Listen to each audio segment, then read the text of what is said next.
गजाननं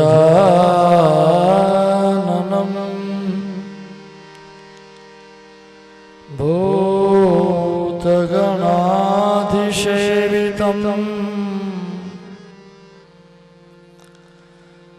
कपित्थजम्बो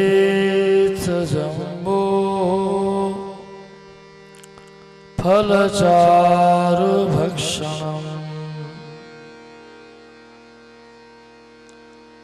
उमासुतं शोकविनाशकारकं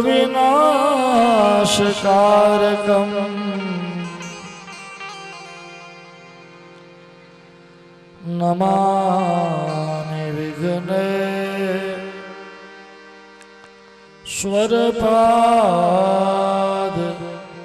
पंकजम्। विघ्नेश्वरं विविध विघ्नहरं परेशं सिद्धेपति सकल सिद्धिप्रदं भावेशं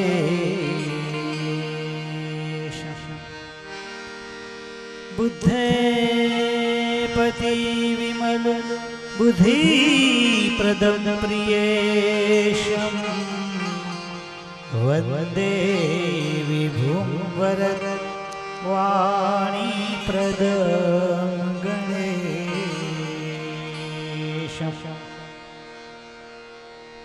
नारायणं नमस्कृत्य नरं चैव नरोत्तमम् देवीं सरस्वतीं व्यासं ततो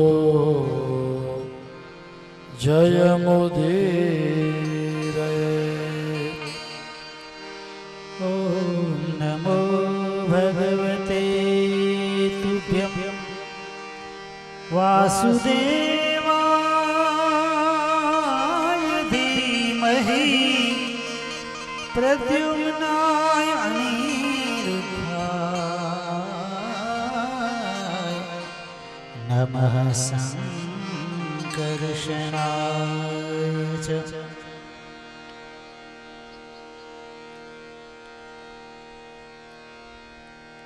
कृष्णं नारायणं वन्दे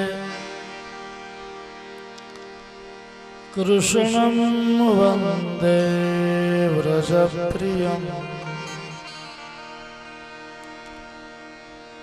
कृष्णं द्वैपायनं वन्दे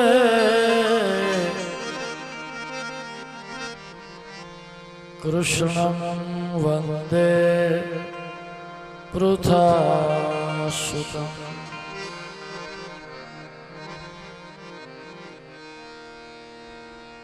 ॐ नमो भगवते वासुदेवाय।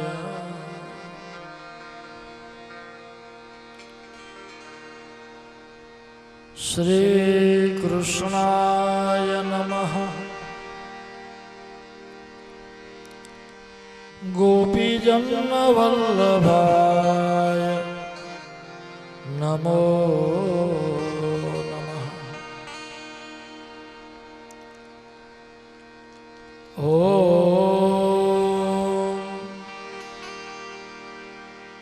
नमः पार्वती पतये हर हर महादेव।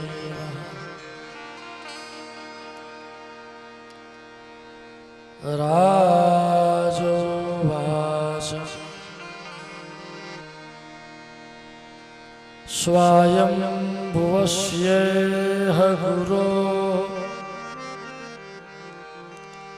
वंशोऽयं विस्तराच्छ्रुतः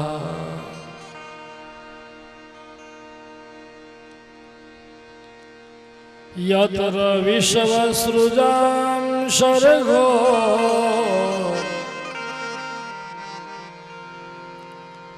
मनोनन्यान् वदस्वनः।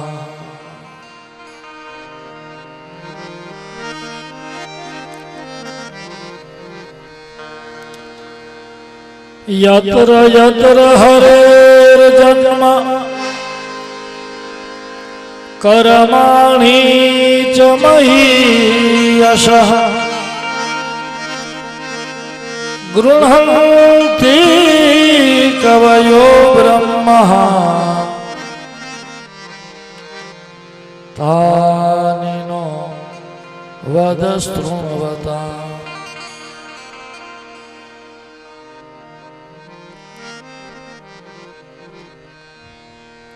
ગંગાજીના પવિત્ર કિનારે સુકતાલ નામના તીર્થમાં સદગુરુ સુખદેવજી મહારાજ પરીક્ષિત રાજાને ભાગવતામૃતનું પાન કરાવે છે। ભગવાને નરસિંહ અવતાર લઈ ભક્ત પ્રહલાદની રક્ષા કરી।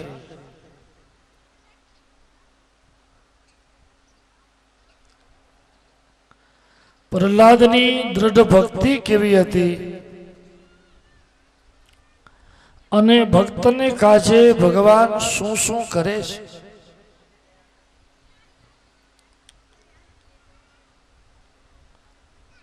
એ બધી કથા આપણે 7મા સ્કંદમાં અવતાર લીલાની કથા આપણે વર્ણવી। નરસિંહ અવતારની ભગવાનનું આ દિવ્ય ચરિત્ર સાંભળ્યું એટલે પરીક્ષિત રાજાએ હવે 8મા સ્કંદમાં 8મો સ્કંદ આપણે આરંભ કરીએ છીએ। 8મા સ્કંદને ઈશાનો કથા કહેવાય એટલે કે મન્વંતર લીલા। પરીક્ષિત રાજાએ કહ્યું કે ગુરુદેવ જેમ તમે નરસિંહ અવતારની કથા કહી ભગવાનનું અવતરણ થયું લીલા કરી તમે આગળ કહી ગયા કે ભગવાન દરેક મન્વંતરમાં અવતાર લીલા કરે છે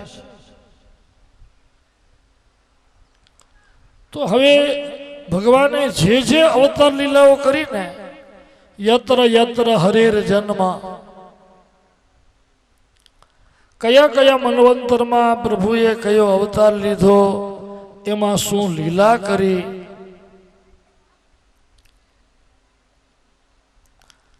આ ભગવાનના લીલા ચરિત્રો સાંભળતા મને તૃપ્તિ થતી નથી મહારાજ। વિચાર કરો આજે 4 દિવસ થયા પરીક્ષિત રાજા અન્ન જળ બધુંય મૂકી અને એકાગ્ર ચિત્તથી ભગવાનની કથા સાંભળે છે। એમનો આ પ્રેમ એમનો ભાવ જોઈ અને સુખદેવજી કહે છે કે સાંભળો એક કલ્પમાં 14 મનુ થાય 14 મન્વંતરનો એક કલ્પ કહેવાય અને દરેક મન્વંતરમાં ભગવાન અવતાર લે છે।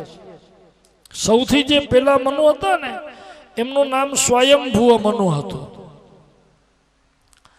ઈ મન્વંતરમાં ભગવાને સનકાદી ઋષિ રૂપી અવતાર લીધો બ્રાહ્મણનો અવતાર સનકાદી ઋષિઓ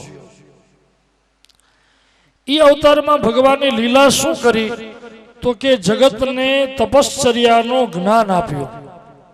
ઇન્દ્રિયોથી તપ કેમ કરવું ઇન્દ્રિયોને કેમ જીતવી તપનું જ્ઞાન દીધું। બીજા જે મનો થયા છે એ અગ્નિના પુત્ર થયા. એ સમયે ભગવાન વેદશિરા અને તુષિતામાં વિભુ નામનો અવતાર લીધો અને એ અવતારમાં ભગવાને 88,000 ઋષિઓને બ્રહ્મચર્ય વ્રતનો જ્ઞાન દીધું. બ્રહ્મચર્યના બે અર્થ થાય છે. ઇન્દ્રિયોને જીતવી એને બ્રહ્મચર્ય કહેવાય અને બ્રહ્મની સાથે ચરવું. ચરવું એટલે વિચરવું, જોડાવું. બ્રહ્મની સાથે જોડાઈ જવું એને બ્રહ્મચર્ય કહેવાય.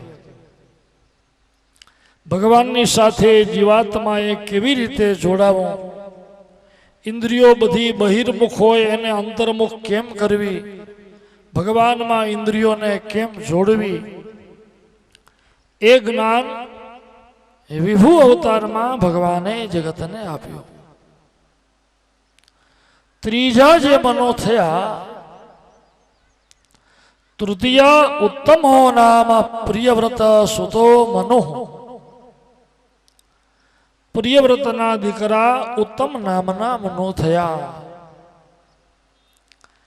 એ મન્વંતરમાં ભગવાન ધર્મ અને સંવૃતામાં સત્યસેન નામનો અવતાર લીધો. એ સમયમાં આસુરી શક્તિ બહુ વધી ગઈ હતી. જ્યારે જ્યારે પૃથ્વી ઉપર ભાર બહુ વધે ત્યારે ભગવાન અવતરણ કરે છે, અવતાર લે છે. ભગવાન સત્યસેન નામનો અવતાર લઈ ઇન્દ્રના મિત્ર બની અને અસુરોને સંહાર્યા, માર્યા, ભૂમિના ભારને દૂર કર્યો. ચોથા જે મનો થયા એ ઉત્તમના ભાઈ તામસ નામના મનો.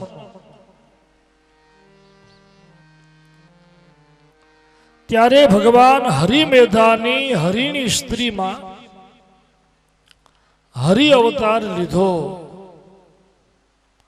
અને એ હરિ અવતારમાં ભગવાને એક ગજેન્દ્રનો, એક હાથીનો ઉદ્ધાર કર્યો, મોક્ષ કર્યો.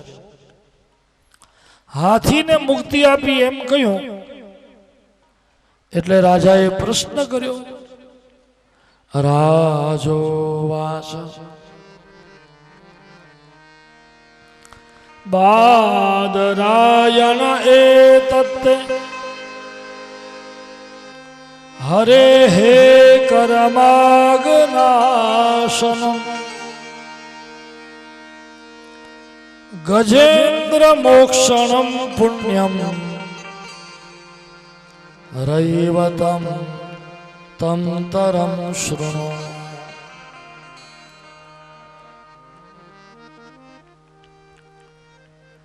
હાથીનો ભગવાને મોક્ષ કર્યો, ઉદ્ધાર કર્યો એટલે આશ્ચર્ય થયું પરીક્ષિત રાજાને. કારણ કે હાથીનો જે અવતાર છે ને એ ભોગ યોનિ છે, પશુ છે.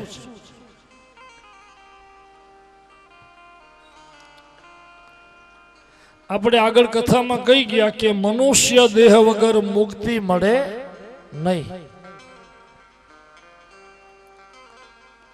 મોક્ષ દ્વાર સાધન કર મૂલા. મનુષ્ય અવતાર જ મોક્ષનું દ્વાર છે, સાધન છે. તો પછી આ હાથીની યોનિમાં મુક્તિ કેમ મળી એને? એ તો પશુ છે મહારાજ. મનુષ્ય દેહ વગર ભજન ન થાય, ભક્તિ ન થાય અને ભક્તિ વગર મુક્તિ ન થાય. તો આ હાથીએ કઈ ભક્તિ કરી હતી? હાથીએ હું શું કર્યું કે ભગવાને મુક્તિ આપી? એને એના માટે અવતાર લીધો. હવે આ ગજેન્દ્રની કથા કયો. સુખદેવજી કહે છે સાંભળો. આશિદ ગિરિવરો રાજન ત્રિકૂટ ઇતિ વિશ્રુતઃ શિરોદેનાવૃત શ્રીમાન યોજના યુતમુચ્છ્રિતઃ. સાંભળો.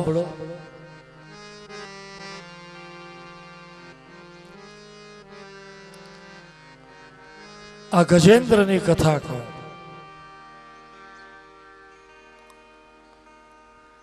એક ત્રિકુટાચળ નામે પર્વત હતો. એના 3 શિખર હતા. કૂટ શબ્દનો અર્થ થાય છે શિખર. 3 શિખર એટલે ત્રિકૂટ.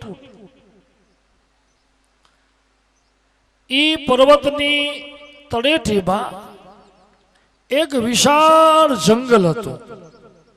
બહુ રમણીય, બહુ વિશાળ. એની વચ્ચે એક સરોવર, અને સરોવર પણ અતિ વિશાળ, જાણે નાનું સમુદ્ર કેમ હોય એવું. એટલું વિશાળ, એટલું ગહન. ચારે બાજુ વૃક્ષોથી આચ્છાદિત, વનલતાઓ શોભે.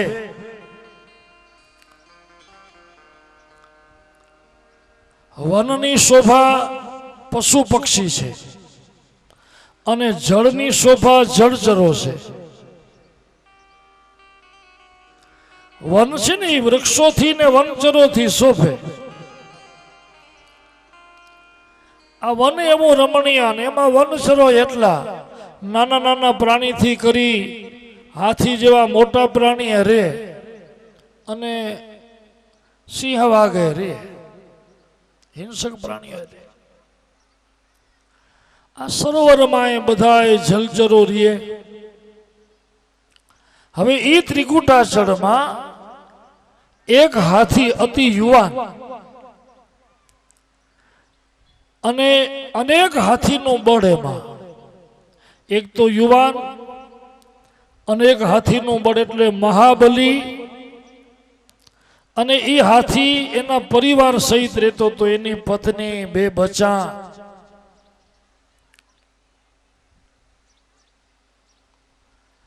એ હાથી આ ત્રિકુટાચળમાં રહે, અને એટલો બળવાન, શક્તિમાન કે ઈ એના પરિવારને લઈને નીકળે ત્યારે કોઈ પણ આડું ઉતરવાની હિંમત ન કરે એવું.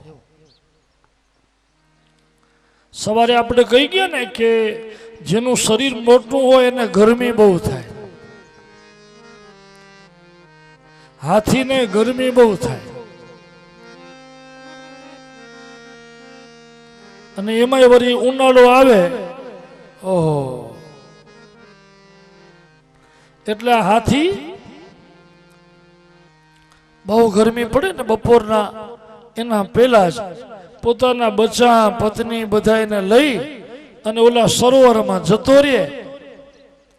અને એ સરોવરમાં સૂંઢમાં જળ ભરી એ એકબીજા ઉપર ઉડાડે, જળ ક્રીડા કરે, આનંદ કરે કુટુંબની સાથે.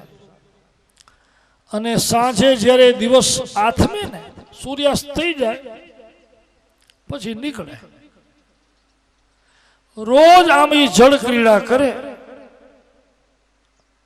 ગ્રીષ્મ ઋતુ, ઉનાળાના ભયંકર તાપ. આ હાથી જળ ક્રીડા કરે છે, સમય વિતાવે છે.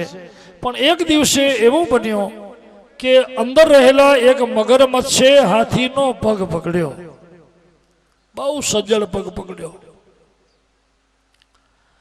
હાથી બળવાન અતિશય છે.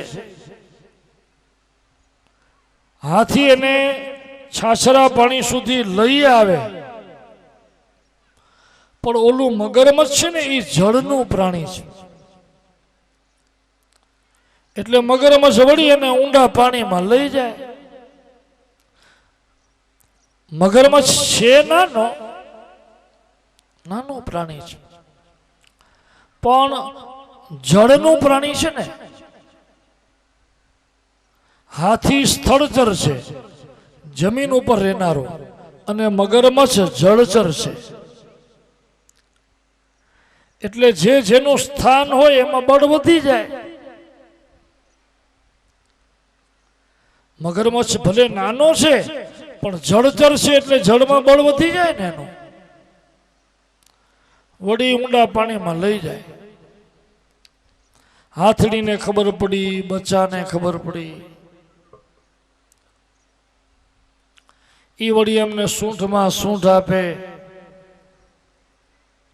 પાછા એને લઈ જાય. આમ સવારથી સાંજ સુધી યુદ્ધ ચાલ્યું.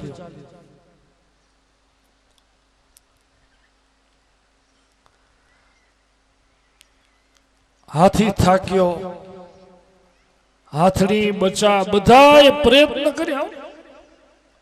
હાથીએ બચવાના પ્રયત્ન કર્યા, પરિવારે બચાવવાના પ્રયત્ન કર્યા, મથ્યા બહુ બધા, પણ અંતે બધાએ થાક્યા.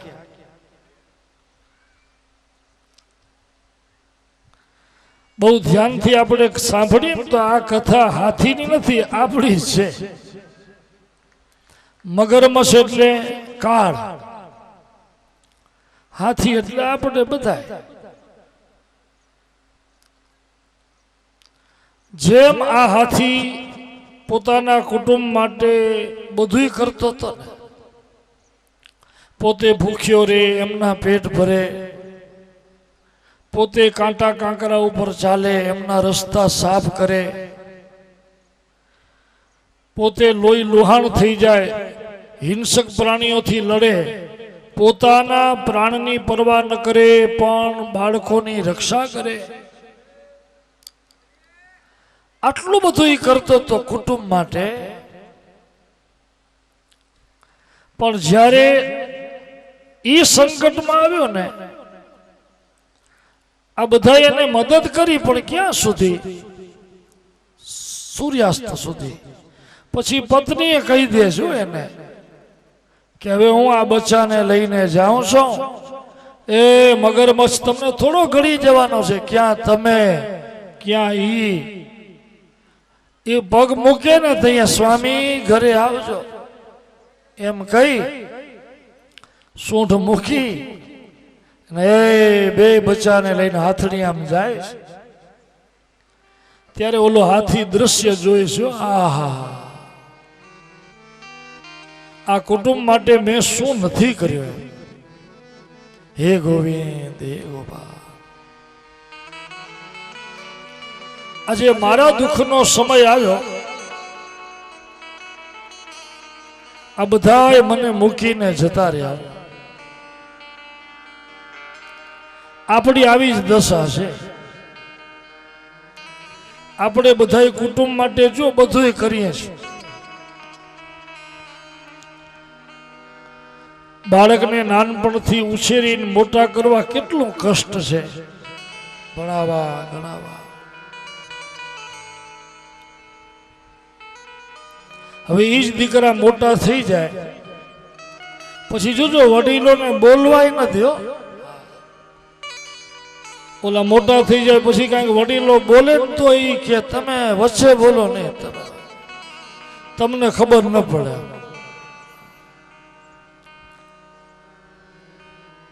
ત્યારે ઓલા જીવને એમ થાય તને એવડો મોટો કર્યો કાંઈ ખબર નહીં પડ્યું. આજે બોલો એ બોલવા ન દે. પછી તો ઘણી વાર એવી સ્થિતિ થાય 5 વાર પાણી માગે ને ત્યારે કોઈક 1 વાર સાંભળ્યો.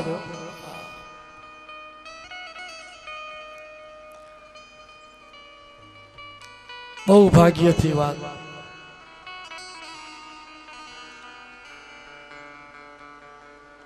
પાછું પાણી દઈ જાય તો એ પછાડીને રાખી જાય કળશીઓ, એમ કે સુખ કરવા દેતા નથી.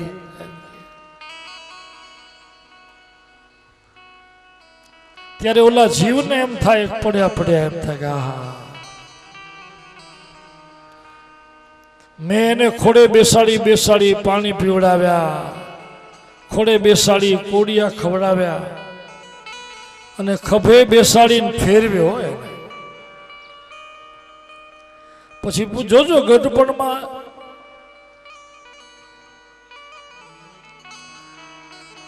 આ શ્રવણની જેમ કાવડમાં બેસાડીને ફરવાનું તો એક બાજુ રહ્યું બાપા, એ તો આપણે વિચારાય નહીં. અને હવે એ સમય નથી કે આપણે કાવડમાં બેસાડીને કોઈ ફેરવે. અને વાત એ સાચી, મજાના આવડા સુખ દીધા છે, 4 પૈડા વાળા વાહન દીધા, 2 પૈડા વાળા દીધા. આપણે શું કામ બેસવું સુંડલામાં? દીકરા એમ ન કરે તો કઈ વાંધો નહીં, પણ ગાડીમાં બેસીને દર્શન કરવા લઈ જાય એ તો એટલું તો થાય કે ન થાય? પણ જોજો ગઢપણમાં એ કોઈ તૈયાર નહીં થાય. હાથ પગ ના લઈને દર્શન કરવાનું મન થાય ને કેટલી વાર કે આજે 11 છે બાપા, મંદિરે લઈ જાજો. ઓલો ખીજાઈ ખીજાઈને લઈ જાય, હોંડા ઉપર બેસાડે કરો, પણ ચાઈને ખાડામાંથી લ્યો. વળી ઓલો પાછળ બિચારો એ ધીરે હાક બાપા, ધીરે હાક. બોલો આવી દશા કરી નાખે.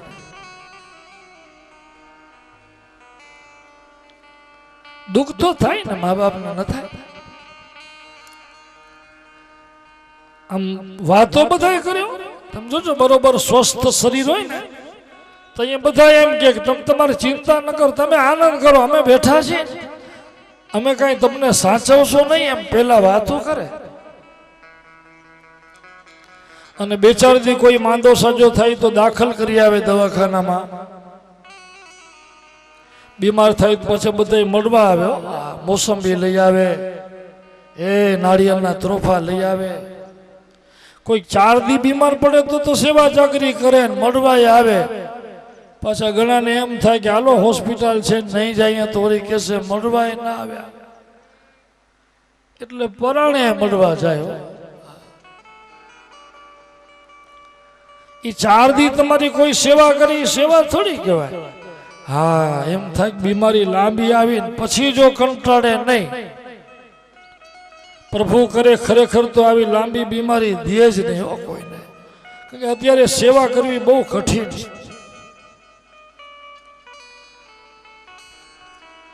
એક દીકરો છે ને, બાપને બેસાડી ગાડામાં, બહુ મોટી ઉંમરના બાપા, એ આંખે દેખે નહીં, શરીર સાવ જીર્ણ. એ પરાણે બાપાને ગાડામાં બેસાડીને રાતે લઈ ગયો જંગલમાં. ઓલા બાપાને એમ થયું કે કોઈ દી મને પૂછા ન કરે, મને મારી કાંઈ સેવા જ કરે, ચાકરી કરે નહીં, અને આજે વળી મને આ ગાડે બેસાડીને લઈ ક્યાં જાય? પછી જંગલમાં લઈ ગયો એને. અને બાપાને એમ નીચે ઉતાર્યા ને તો સૂકા પાંદડા ને એના ઉપર પગ આવ્યા, એટલે બાપા સમજી ગયા, ભલે દેખતા નતા પણ એને ભાસ થઈ ગયો કે આ જરૂર મને કાંઈ કરવા લઈ આવ્યો છે. એટલે બાપાએ હાથ પકડીને કીધું કે જો દીકરા મારી સેવા ન કરવી હોય તો ન કરજે, ઘરમાં ન રાખવો હોય તો ન રાખજે, ચાકરી ન કરવી હોય તો ન કરજે, પણ મહેરબાની કરીને આ કૂવામાં ધક્કો ન દેજો, કૂવામાં ન ફેંકજે. ઓલો છોકરો તો સ્તબ્ધ થઈ ગયો. બાપાને કે તમને ખબર કેમ પડી કે હું તમને કૂવામાં નાખવા આવ્યો છું? એ કે મેં મારા બાપાને આ જ કૂવામાં નાખ્યા હતા, અહીંયા જ લઈ આવ્યો હતો, એટલે વાંક તારો નથી. હવે મેં જે કર્યો છે એ તું કરીશ, હું જે નાખી ગયો તો એમાં હવે હું એટલે જ તને કહું છું કે બાપા સેવા ન કરવી હોય તો ન કરજે, પણ મહેરબાની કરીને રેવા દેજે. આ સંસારનો નિયમ છે. સવારના જ કીધું ને સંતોએ કે આપણે સેવા કરશું તો કરશું, ને આખી જિંદગી આપણે ધક્કા દીધા છે તો આપણે એ ધક્કા જ ખાવા પડશે. કે બધાય ખરા, જોજો નહીં મરવા દઈએ, નહીં મરવા દઈએ, પણ જઈએ ખાટલામાં મરવા પડ્યા છું. પછી કોઈ પૂછા નહીં કરે તઈએ ઓલો બિચારો ઈ ગોતતો હોય કે આ નહીં મરવા દઈએ કહેતા તો હતા પણ અત્યારે ઈ પોતે ક્યાં ગયા એ છેલ્લી ઘડીએ કોઈ ન હોય બાપા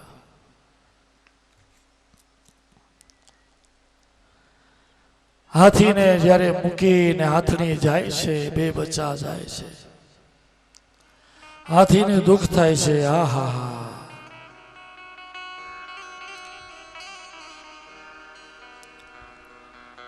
હાથી ભગવાનની સ્તુતિ કરે છે હે પ્રભુ હાથીને જ્ઞાન થયું છે હાથી એક ગીત ગાય છે સ્તુતિ કરે છે નમો ભગવતે તસ્મૈ યત એતચ્ચિદાત્મકં પુરુષાયાદિ બીજાય પરેશાયાભિધિ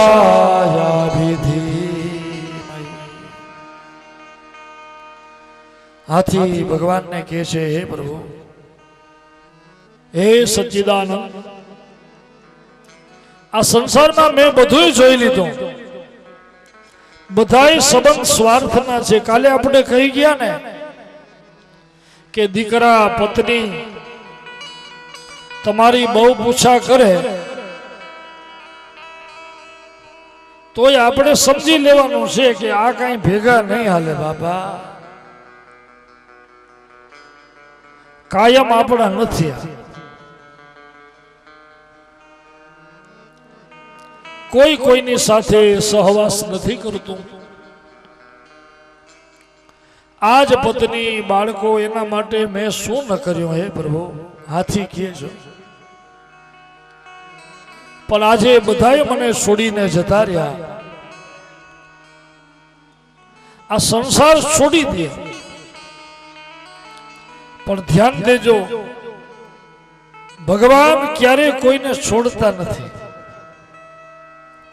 સંસારના માણસો વાતો કર્યો આપણે ઘણી વાર હૈયા ધારણા દે કે હું બેઠો છું ચિંતા ન કરો તમે તમારે અડધી રાતે આવજો અડધી રાતે આવજો એ કહેતા હોય પછી થોડે દિવસે બાયણા ન ખોલ્યા તમે જાઓ ત્યારે ઉલટો સામે તમને કે હમણાં તો હું અહીંયા સંકટમાં જાઉં વાતું કરે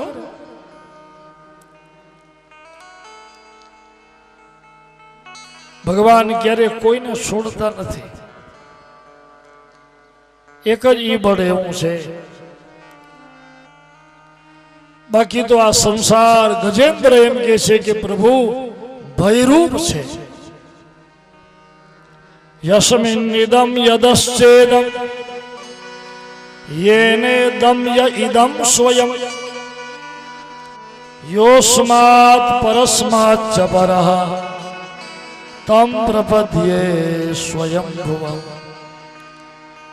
એટલે તો હે ભગવાન હું તમારે હવે શરણે આવ્યો છું આ સંસારમાં તો મેં બધું જોઈ લીધું જાણી લીધું અનુભવી લીધું કે જગત સ્વાર્થી છે એક જ તમારું ચરણ એવું છે કે જ્યાં કોઈ ભય નથી મારા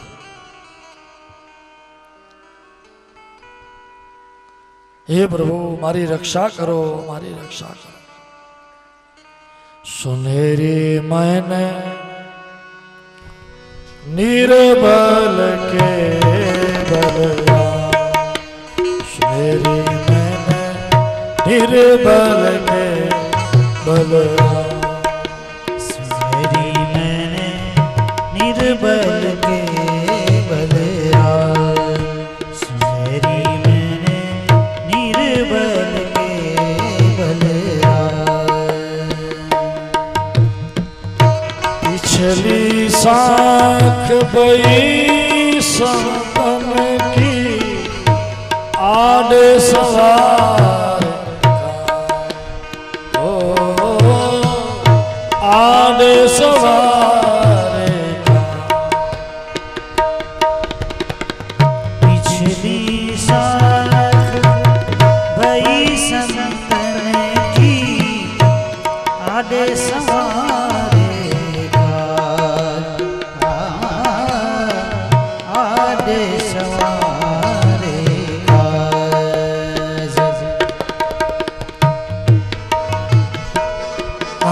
જ્યાં સુધી પોતાનું બળ ચાલ્યું, મગરમચ્છથી છૂટવા બધાએ પ્રયત્ન કર્યા હતા, પણ જ્યારે સફળતા ન મળી, આપણે પણ જોજો આપણાથી થતું હોય ત્યાં સુધી આપણે એમ જ થાય કે આ બધું હું કરું છું, પણ આપણું કોઈ બળ કામ ના આવે, શરીર બળ, બુદ્ધિ બળ, ધન બળ, સત્તા બળ, કોઈ બળ ન કામ આવે ત્યારે પછી આપણે ભગવાનને શરણે જાય.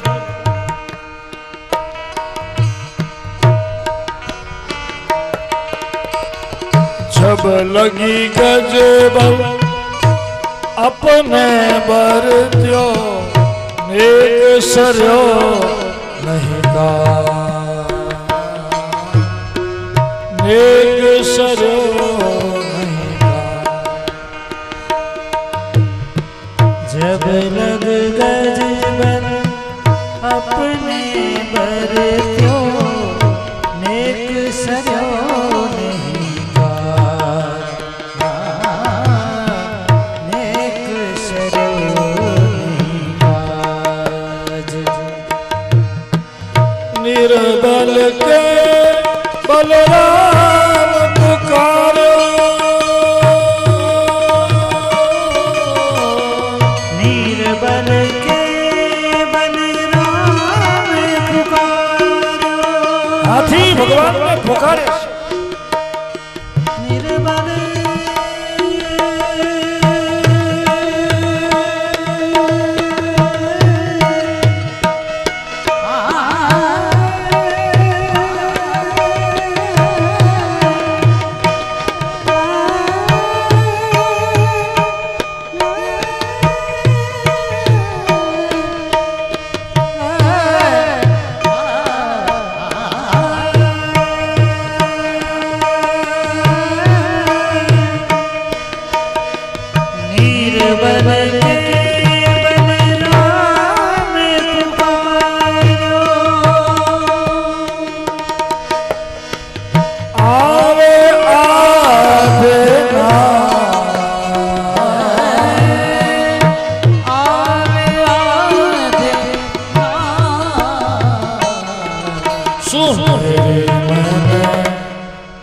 निर्बल के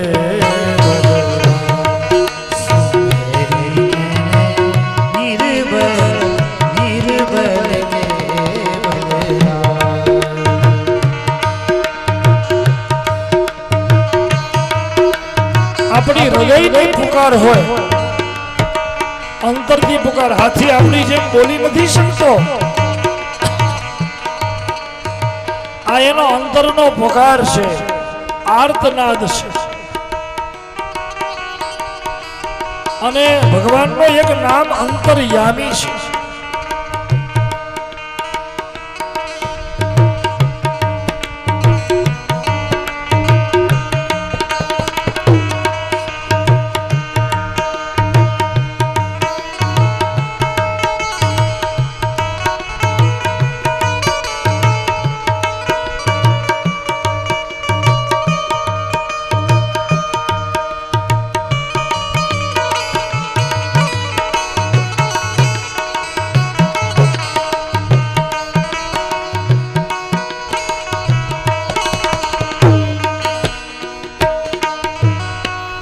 द्रुपद सुधा निर्बल भयता तजिया निज धाम, ओ तजिया निज धाम. द्रुपद सुता निर्बल भयता तजिया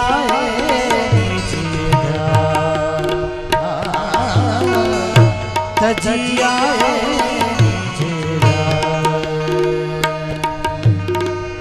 दुशासन की बुझारत थकित भई,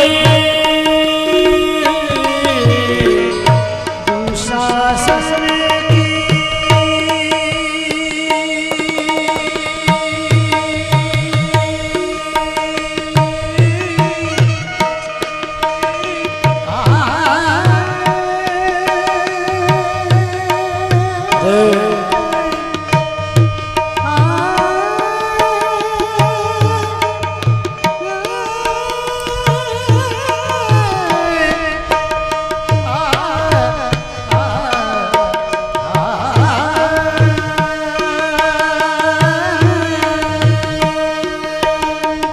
दुशासन की भुजा थकी भई, बसन रूप बयस्या, बसन रूप बयस्या, सुनहरी मैंने, बसन रूप बयस्या,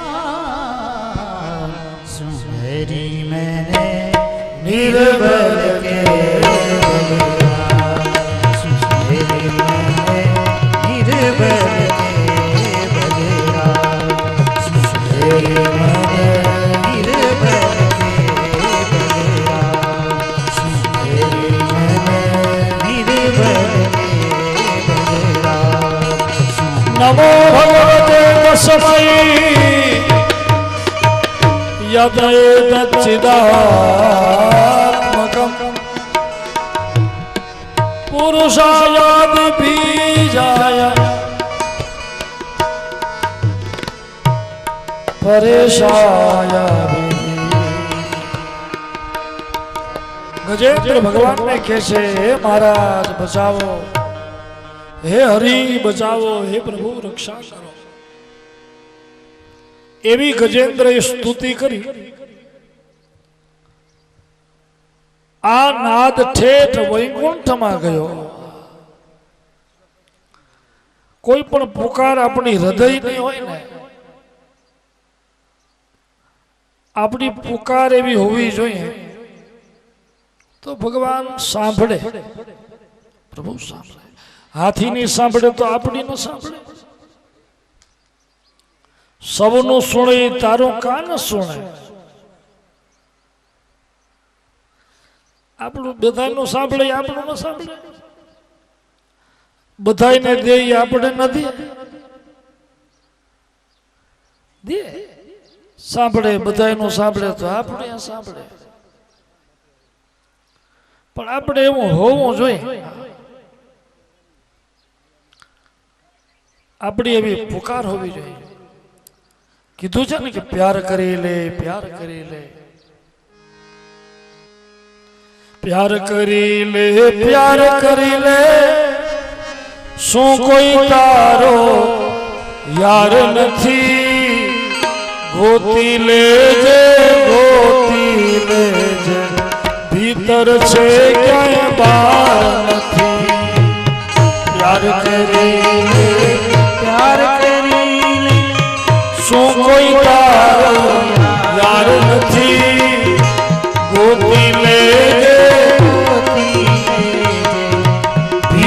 से बार नथी। सौनु सोने तारो न सोने का, तारी एवी पुकार नथी। प्यार करी ले, प्यार करी ले, भीतर से क्या बार नथी। सौनु सुने तारो न सुने, एवी को पुकार नथी, गोती ले जे, गोती ले जे, भीतर से क्या बार नथी। गोती ले जे, गोती ले जे, भीतर से क्या। जो हाथी ની પુકાર સાંભળતા હોય તો આપણી ન સાંભળે, બધાયને દેતા હોય તો આપણે કા ન દે। ઘણા માણસો ફરિયાદ કરે, બાપા આને આવડું દીધું, એ મારા વાલા મારા માથે કાંઈક તો કૃપા કર, દે આપણે દે, પણ આપણી એવી પુકાર હોવી જોઈએ, આપણી નિષ્ઠા। વાતો કરતા હોય જો ઘણા કે ઓ આ કરોડોપતિ જો, એ આ બધા મારા કરોડપતિ, આ સગા સંબંધી, કેટલી કૃપા। બીજાને તો ઘણું દીધું પણ મારા સામે જોતા નથી, પુકાર કરે, રાવ દેતા હોય બાપા, પણ સૌનું સુણે એ આપણું ખાનું સુણે. સાંભળે, આપણી પુકાર એવી હોવી જોઈએ. નાનું છોકરું ઘરમાં રડે ને, 1.5-2 વર્ષનું છોકરું ભૂખ્યું થાય કે કાંઈક તમે જોજો, અને એ જ્યારે રોય પછી ઘરના એ છોકરાનું રડવું સાંભળે ને એટલે પેલા એ છોકરાની આજુબાજુ જોયે કે એની માં ક્યાં, આ કેમ રોય છે. પેલા કોને ગોતે? એની માને ગોતે. ન દેખાય તો રાડવું પડે, એ ક્યાં ગયા, અને લ્યો બાપા રોય છે. પછી વહુ એમ કે ને કે હું બાપા તમારું જ કામ કરું છું, એટલે બાપા તરત એમ કહ્યું કે મારો મૂકી દો એકવાર, આને લ્યો. તમે જોજો ઘરમાં જે કોઈ હોય, સાસુ સસરા વડીલો જે કોઈ હોય, એ બધા વહુને વટવા માંડે કે બાપા અમારું મૂકી દો, પેલા આનું લ્યો, આનું કરો. બધા કેના પક્ષમાં થઈ જાય? ઓલા બાળકના પક્ષમાં થઈ જાય. આખું ઘર તમે જોજો, કારણ કે એ બાળકની પુકાર નિર્બળ છે, બાળક પોતે નિર્બળ છે, એટલે બધા એના પક્ષમાં થાય. બસ આપણી પુકાર પણ જો એ બાળક જેવી થઈ જાય, અભિમાન વગરની, સહજ ભાવની, અંતરની, તો અનુભવ કરજો તમામ પ્રકૃતિ આપણા ભેગી થઈ જશે.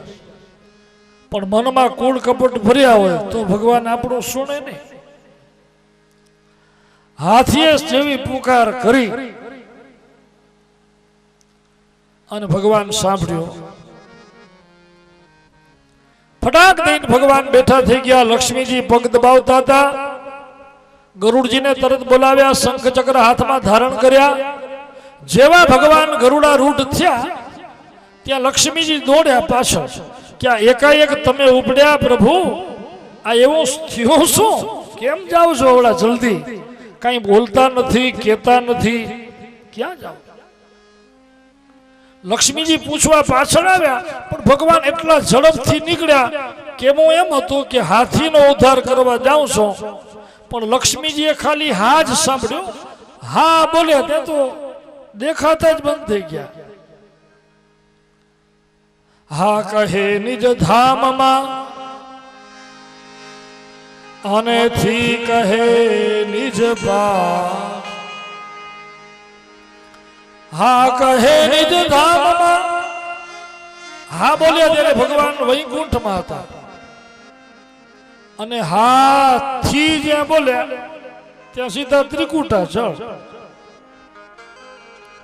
ખાલી 2 શબ્દ બોલ્યા, એક શબ્દ બોલ્યા ત્યારે વૈકુંઠમાં હતા, અને બીજો શબ્દ બોલ્યા ત્યાં તો ત્રિકુટાચળ સરોવરને કિનારે.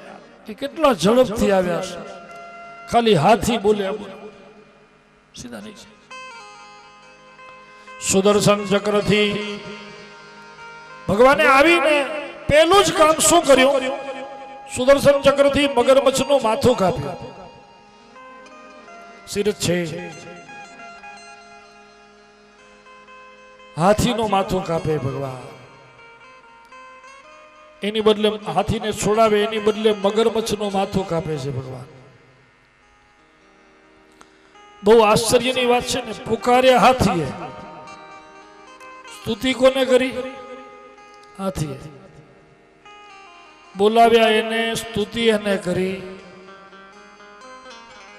પણ જુઓ, ભગવાને આવીને પેલો ઉદ્ધાર કેનો કર્યો?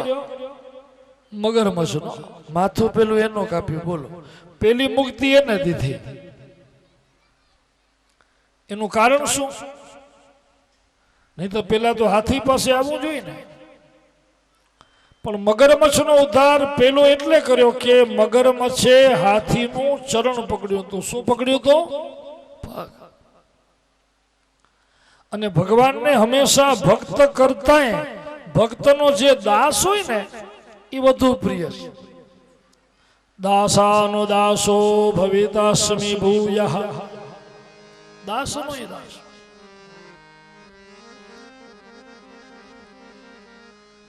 એટલે ભગવાને પેલો ઉદ્ધાર હાથીનો નહીં, મગરમચ્છનો કર્યો. પછી હાથી છૂટે છે, સૂંઢમાં પાણી ભર્યું, હાથી આવીને ભગવાનના ચરણ ધોય છે, પાદ પ્રક્ષાલન કરે છે.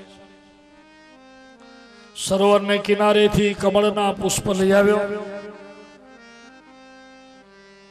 હાથી ભગવાન શ્રી હરિની કમળના પુષ્પોથી પૂજા કરે છે. પતરમ પુષ્પમ ફલમ તોયમ યો મે ભક્ત્યા પ્રયચ્છતિ. ગીતાજીમાં કહ્યું છે કે શ્રદ્ધાથી મને ભક્ત જે કંઈ પણ દે, શ્રદ્ધાથી. જો અહીંયા વચ્ચે શ્રદ્ધા શબ્દ છે. પતરમ પુષ્પમ ફલમ તોયમ યો મે ભક્ત્યા, અહીંયા ભક્તિ છે. યો મે ભક્ત્યા, ભક્તિ પૂર્વક, શ્રદ્ધા પૂર્વક તમે ભગવાનને જે કાંઈ અર્પણ કરો, ભગવાન તો ભાવના ભૂખ્યા છે. ભગવાનને કાંઈ પદાર્થની જરૂર નથી, પ્રેમની જરૂર છે. પદાર્થ કરતા પણ ભાવ, પ્રેમ.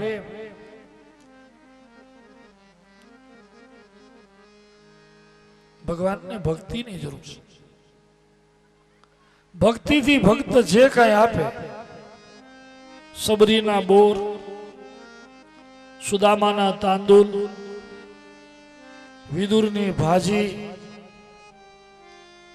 એ પદાર્થ કઈ મોટું નથી છે.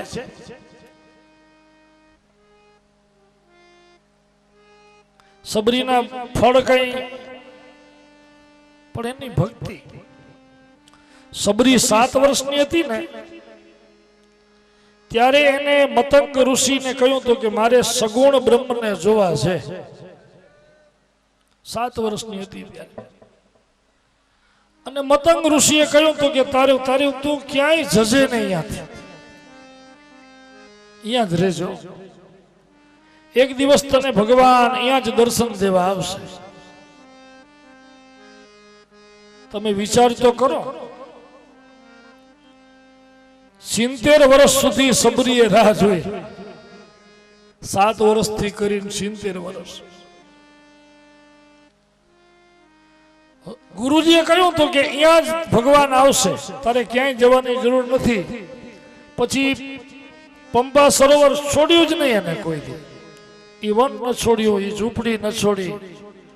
રોજ મજાના એ વનમાં વાસીદા વાળે, સાફ સફાઈ કરે, ઝાડવાને પાણી દે, ઝૂંપડીને લીપે, તૈયાર રાખ્યો બધું.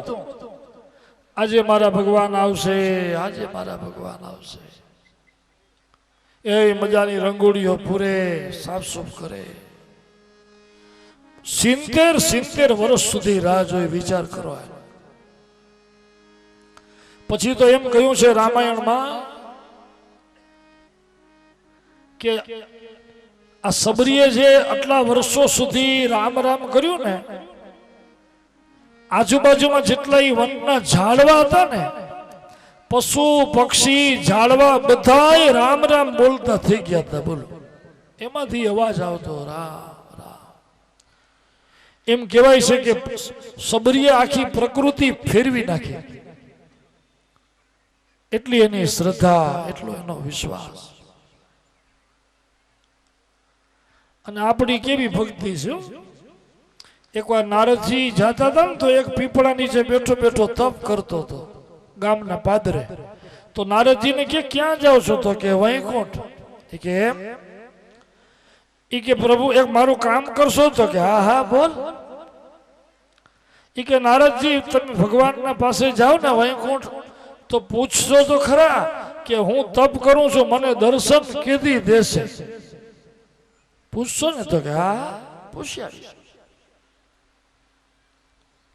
પછી 2-4 મહિના નારદજી પાછા વળ્યા ત્યારે વળી ઓલો વાત જોઈને બેઠો હતો.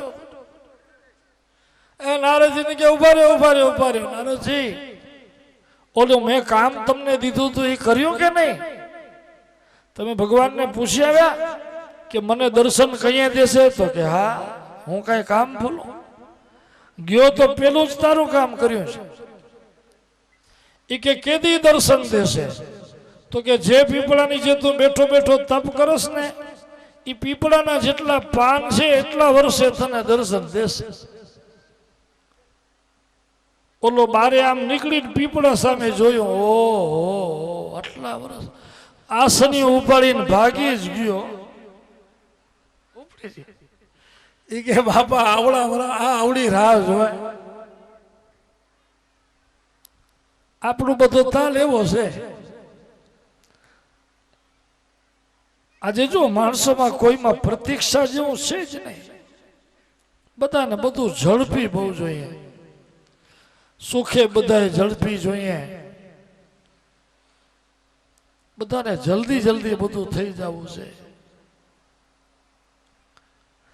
સબરીએ તો વિચાર કરો કેટલી રાહ જોઈએ.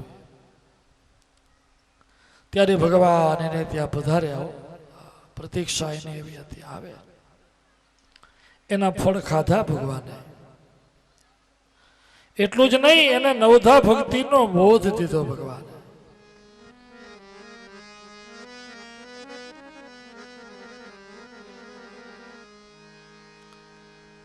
એવી નિષ્ઠા હોવી જોઈએ. યો મે ભક્ત્યા પ્રયચ્છતિ ભાવ. તમે શ્રદ્ધાથી આપો તો ભગવાન બધું ગ્રહણ કરે. યો મે ભક્ત્યા. પણ આપણા મનમાં કપટ હોય.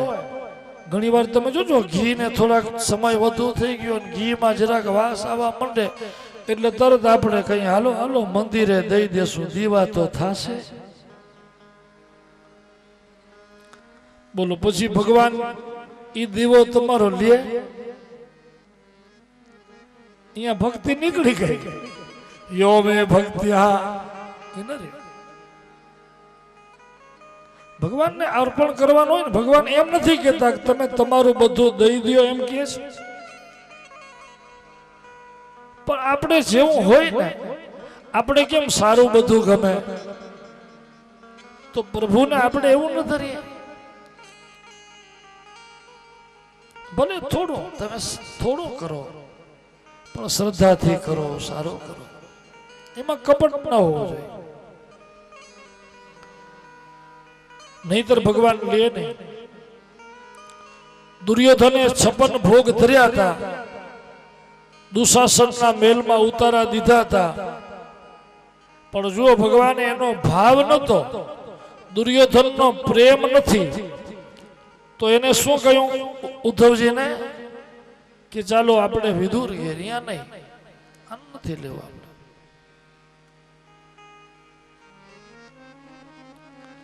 ભગવાને એના 56 ભોગ સામે જોયું નથી, કારણ કે ભાવ નથી. પણ વિદુર નગરે ગયા. ચાલો ને વિદુર ઘેર જાય ઉદ્ધવજી, ચાલો વિદુર ઘેર જાય.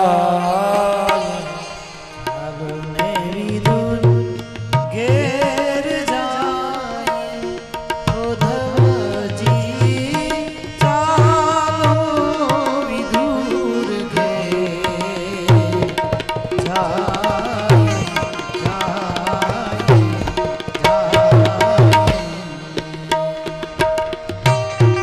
જો ભાવ ન હોય તો ભગવાન ન લે.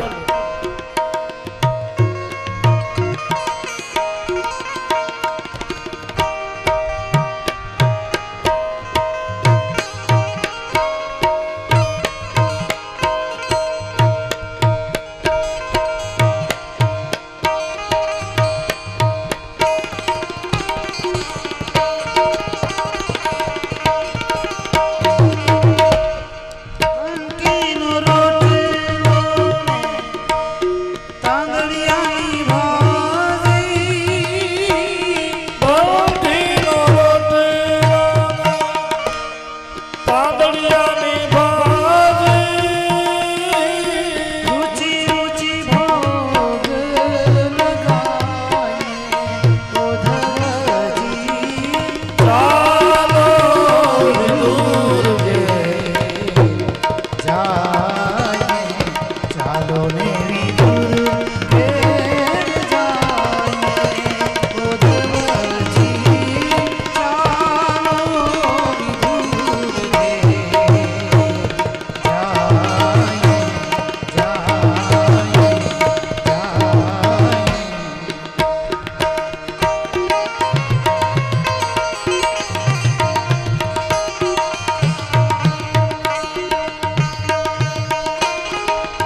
ऊंचा ऊंचा महल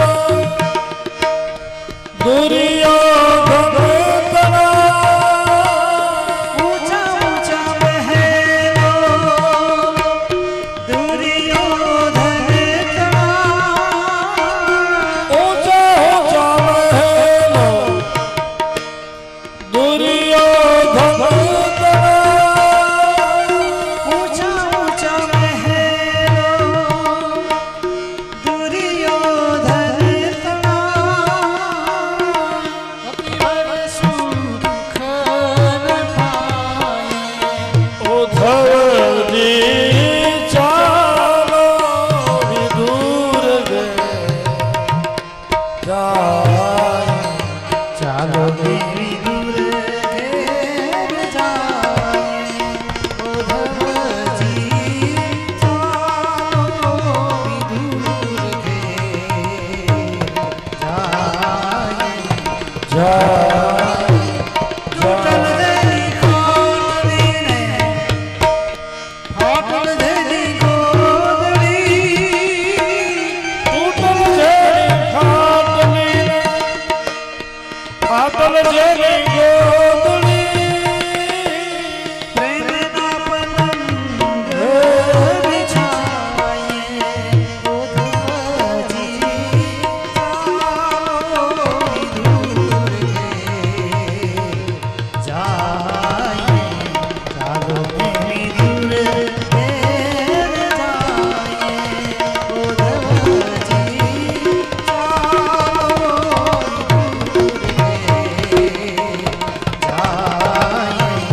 ચાલો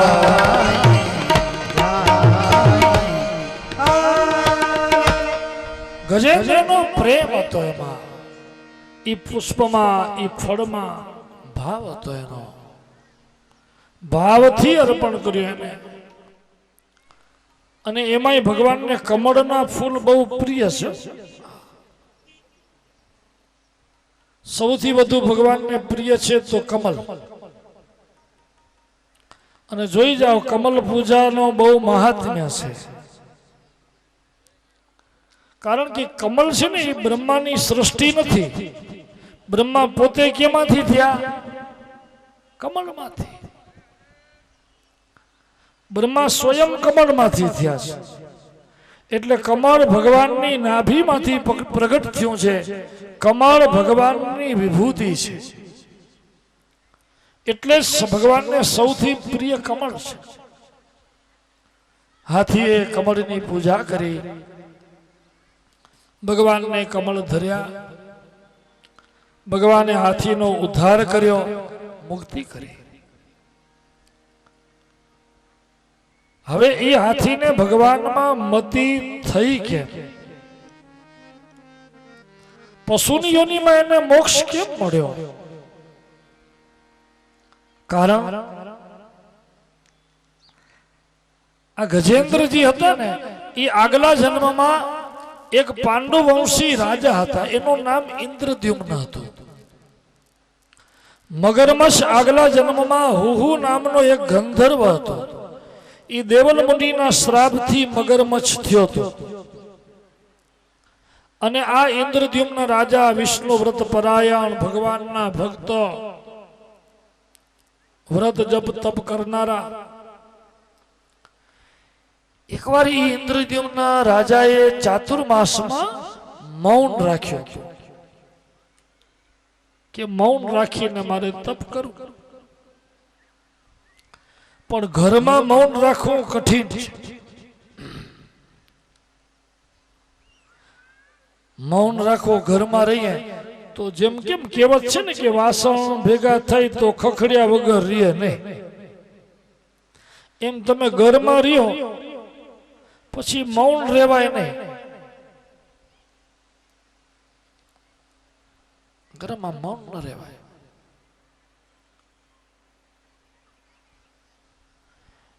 એટલે રાજા બધું છોડીને વનમાં ગયા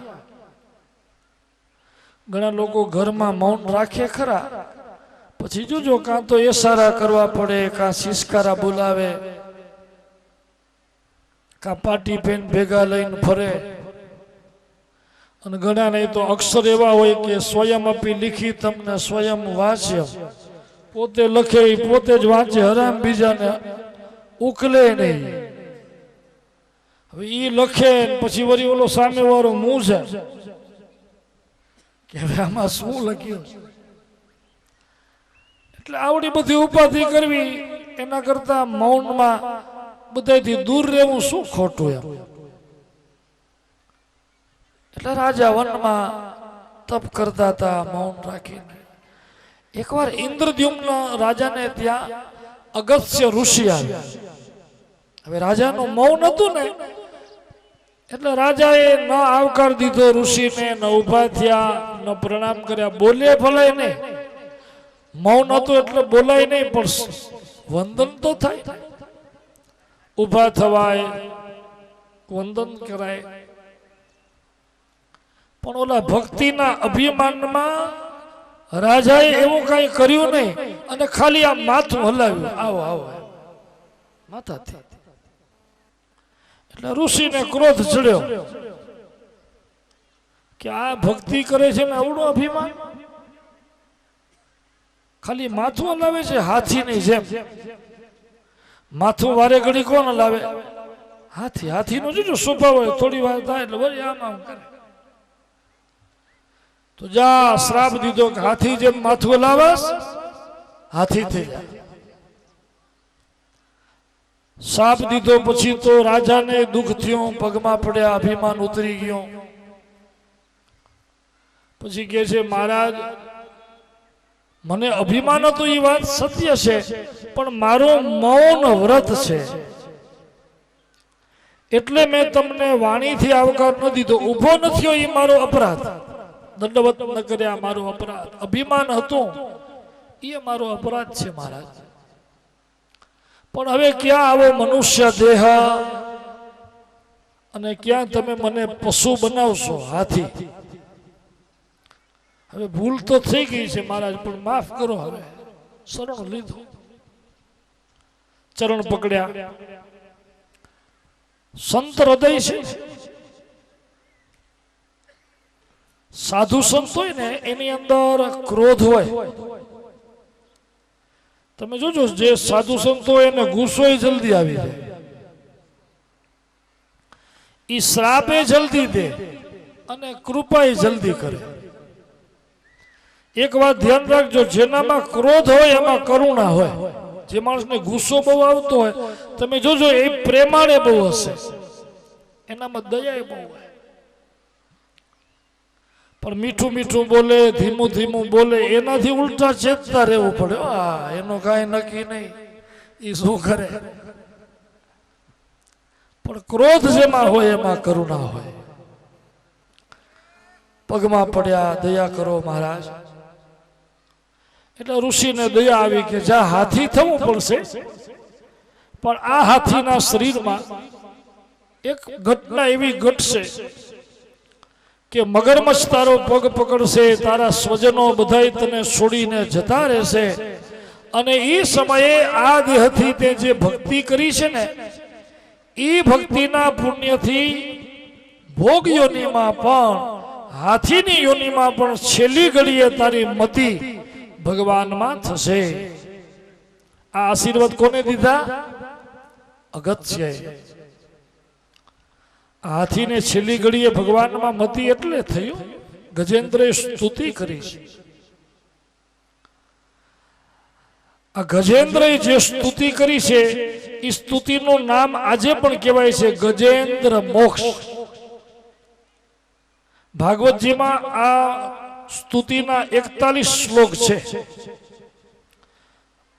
મહાભારતમાં આજ સ્તુતિ બહુ વિશાળ વાળી છે, 141 શ્લોક છે. મહાભારતમાં બહુ વિશાળ છે. જેને નિદ્રા ના આવતી હોય, અનિદ્રાનો રોગ હોય, સ્વપ્ન બહુ આવતા હોય, કોઈ રાજનું બંધન આવી જવાનું હોય, આવા મોટા ભય આવે ને તો એમ લખ્યું છે કે ગજેન્દ્ર મોક્ષનો જે પાઠ કરે એ જગતના બંધનોમાંથી મુક્ત થઈ જાય છે. દેવ પિતૃના અર્થે એનો પાઠ કરવામાં આવે, ભગવાન એનાથી બહુ પ્રસન્ન થાય છે, આ સ્તુતિથી, આ પાઠથી. ગજેન્દ્ર મોક્ષની સ્તુતિનો બહુ મહિમા છે. ઊંઘ ના આવતી હોય, શરીરમાં તકલીફ હોય, તમે રોજ આ પાઠ કરો. ભાગવતજીમાં જે જે સ્તુતિઓ છે ને એના બધાની પાછળ એક કારણ હોય છે. ધ્રુવજીએ જે સ્તુતિ કરી છે, જેના માતા પિતા રોજ એ સ્તુતિનો પાઠ કરે તો એના બાળકને પણ વિદ્યા ક્ષેત્રમાં પ્રવૃત્તિ થાય. કારણ કે ધ્રુવજીએ ભગવાનને એમ સ્તુતિ કરી છે કે પ્રભુ, મારા અંતરમાં તમે પ્રવેશ કરી અને મારી સુષુપ્તિ વાણીને, મારા સુષુપ્ત જ્ઞાનને તમે જગાડો. આ ધ્રુવ સ્તુતિનો અર્થ છે. જે મા બાપ એ સ્તોત્રનો પાઠ કરે તો એના દીકરાના, કદાચ એનો દીકરો થોડી જાડી બુદ્ધિનો કદાચ હોય એવું બને, તો ભગવાન એનો આ પાઠ કરવાથી સૂતેલું જ્ઞાન જાગે છે. સુષુપ્ત વાણી, સુષુપ્ત જ્ઞાન બહુ પ્રભાવ છે. ભાગવતજીની એક એક જે સ્તુતિઓ છે, એક એક જે પાઠ છે, એના રહસ્યો છે. ગજેન્દ્રએ જે પાઠ કર્યો, ગજેન્દ્રએ જે ભગવાનની સ્તુતિ કરી, એ ગજેન્દ્ર મોક્ષની કથા સુખદેવજી મહારાજે વર્ણવી. ચોથા મન્વંતર. જય સ્વામિનારાયણ. પાંચમા મન્વંતરમાં ભગવાને વૈકુંઠ લોકનું નિર્માણ કરવું એવો નિર્ણય કર્યો, લક્ષ્મીજીને પ્રિય કરવા. છઠ્ઠા મન્વંતરમાં ભગવાને 3 અવતાર લીધા છે. કૂર્મા, ધન્વંતરી અને મોહિની. કૂર્મ રૂપ ધારણ કરી ભગવાને મંદરાચલ પર્વતને પીઠ ઉપર ધારણ કર્યો. ધન્વંતરી રૂપ લઈ ભગવાને આયુર્વેદનો પ્રકાશ કર્યો.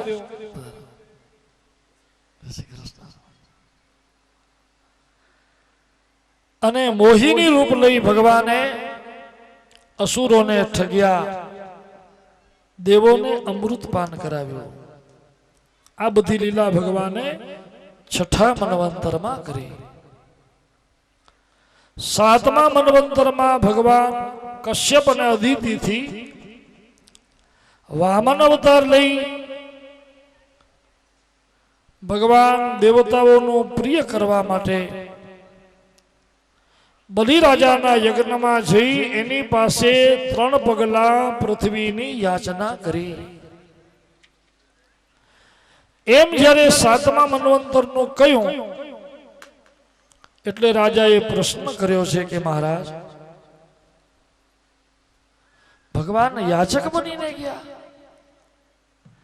કસ્માદ હરી રહ્યા છત. ભગવાન તો જગતને આપનારા છે, સંસાર માત્રને આપનારા ઈ ભગવાન બલિરાજા પાસે યાજક બનીને કેમ ગયા? હવે સાતમા મન્વંતરની કથા મને કહો. સુખદેવજી કહે છે, સાંભળો. અમૃતપાન કરવાથી દેવતાઓ વિજયી બન્યા ને, ત્યારે દાનવના રાજા બલિ એને પોતાના કુલગુરુ શુક્રાચાર્યજીને કહ્યું કે ગુરુજી, હવે આપણે સ્વર્ગની સંપત્તિ ક્યારેય નહીં મળે. શુક્રાચાર્યજીએ કહ્યું, એવું નથી. સ્વર્ગ જેનું પુણ્ય અધિક થાય ને એને સ્વર્ગ મળે. બહુ ધ્યાન દેજો આ કથામાં. શુક્રાચાર્યજીએ શું કહ્યું કે પુણ્યથી સ્વર્ગ મળે. જ્યારે જ્યારે જેનું જેનું પુણ્ય અધિક થયું છે એને સ્વર્ગ મળ્યો છે. આનો અર્થ એ સ્વર્ગ એટલે સુખ. ભગવાને આપણે બધું અચિંત્ય સુખ આપ્યું હોય, કલ્પનાતીત સુખ, ચિંતન કરેલા સુખ. ભગવાન બધું આપણે ખરી કલ્પના કરીએ અને પ્રભુ આપી દે, કૃપા કરે તો સમજી લે એનું જ નામ સ્વર્ગ છે. જે માણસ અતિ સુખી હોય તો આપણે નથી કહેતા કે બાપા એને તો સ્વર્ગ જેવા સુખ છે. અને એ સુખ મળે ક્યારે? તો કે પુણ્યથી. ભગવાને આપણે બધું સુખ આપ્યું હોય તો એક વાત નક્કી માની લેવાની કે આપણા જરૂર કોઈક પુણ્ય છે. પુણ્ય છે તો સુખ છે. અને બહુ સુખી હોય ને ઓચિતાનું જોજો, ક્યારેક બહુ વિપત્તિ આવી જાય તો જ્ઞાની માણસો એમ કહે ખરા હો કે હવે એના પુણ્ય પરવાર્યા છે. એમ કહેવાય હવે એના પુણ્ય પરવાર્યા. આ પુણ્ય પરવારી ન જાય એનું ધ્યાન રાખવાનું. આપણે કહીએ ખરા એમ કે હવે એનો દાયકો પૂરો થયો. દાયકો તો જ પૂર્ણ થાય કે જો પુણ્ય અટકી જાય તો.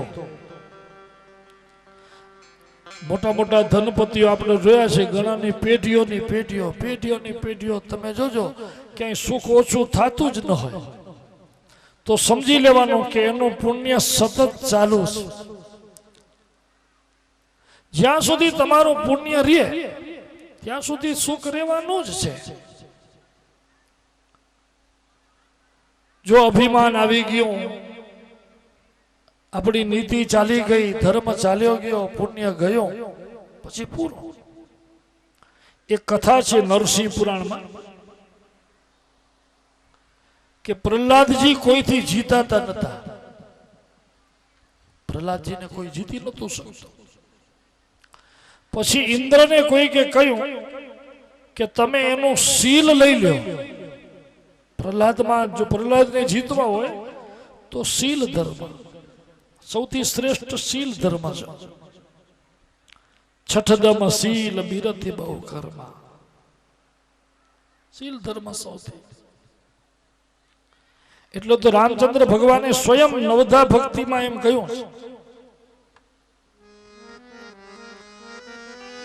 છઠદમ શીલ બિરતિ બહુ કર્મા, બિરતિ બહુ કર્મા.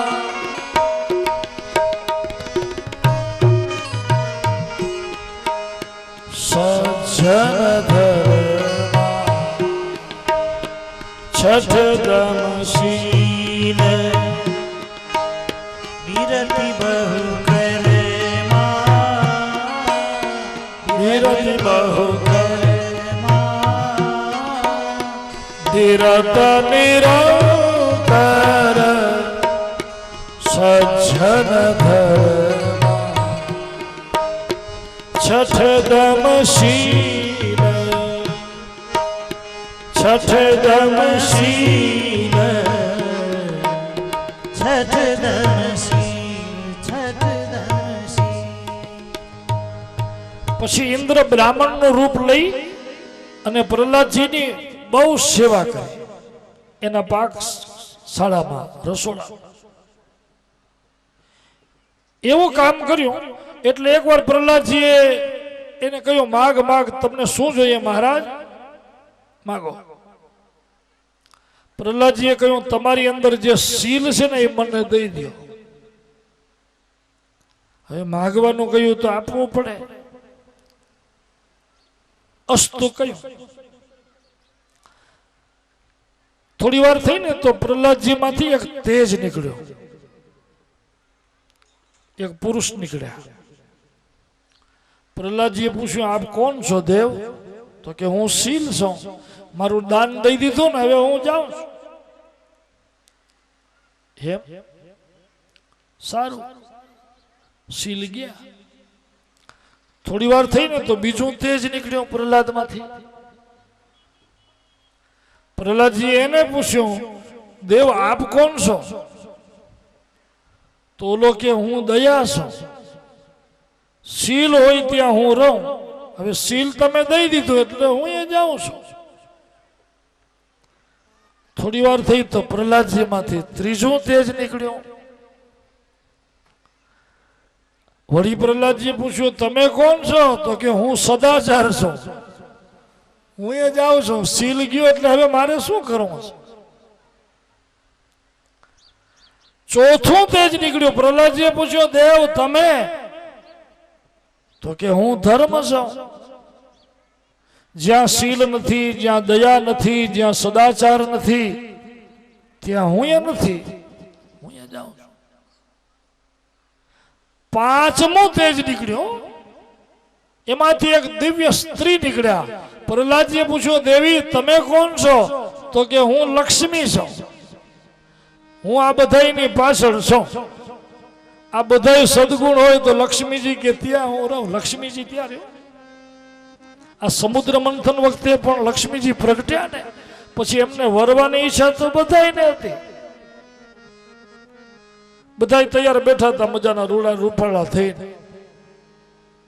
પણ લક્ષ્મીજીએ કહ્યું તો કે મને જે સારું લાગશે એના ગળામાં હું આ માળા પહેરાવીશ. પછી લક્ષ્મીજી બધા એના દર્શન કરે છે.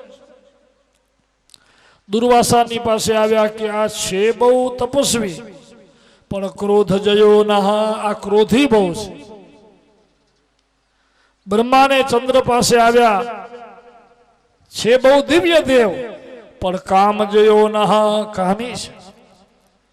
શુક્રાચાર્યજી પાસે આવ્યા કે પરમ જ્ઞાની છે, મૃત્યુને જીવતા કરવાની વિદ્યા એક જ પાસે છે, શુક્રાચાર્ય પાસે, મૃત સંજીવની. પણ સંગ જયો ના, એનો સંગ સારો નથી. એ ગુરુ કેના છે? દાનવોના. આમ લક્ષ્મીજીએ બધાયમાં દોષ જોયો.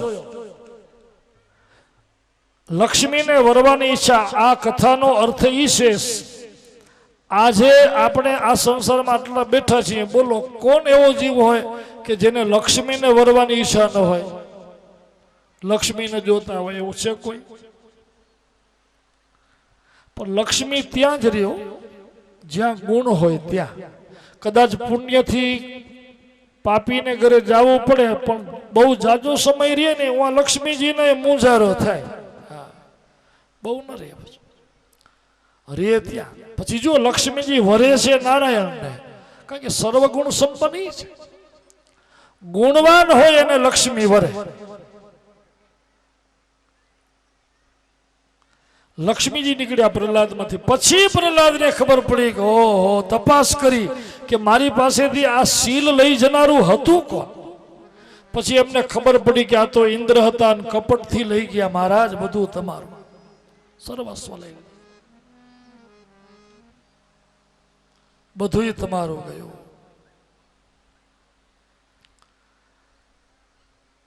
ધર્મ છે તો બધું છે. સ્વર્ગનો અર્થ જ છે. સ્વર્ગ એટલે ધર્મ, સ્વર્ગ એટલે તમે જ્યાં નીતિ છે, સદાચાર છે, શીલ છે,